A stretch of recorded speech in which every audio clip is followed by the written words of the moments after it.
I'm Walter Lockman. I live in Laguna Niguel, California, and I'm happy to do this tape for you, or for me, or for my grandson, whichever the case may be. I was born in Berlin, Germany, in May 1928. I still remember the night Hitler came to power. The Nazi stormtroopers marched down the streets. Was the first thing.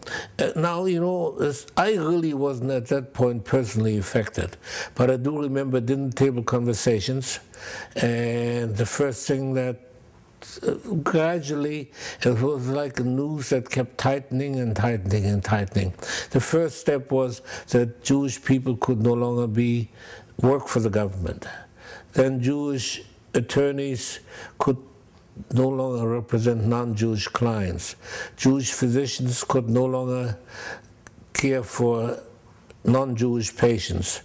And every few months there was something else and something else we couldn't do. Until in 1936, the racial laws were promulgated. Jewish people could no longer marry non-Jews or date non-Jews. Then they categorized who was a Jew and who was not a Jew.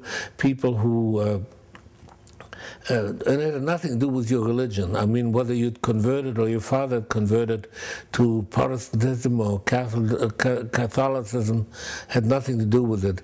As far as the Nazis were concerned, and I want to be careful to say here Nazis, because I really don't believe that all Germans were anti-Semitic. I think later on they couldn't really help themselves, because if somebody said, I like Jews, I mean, they would get into trouble themselves. So I can't condemn the entire German people.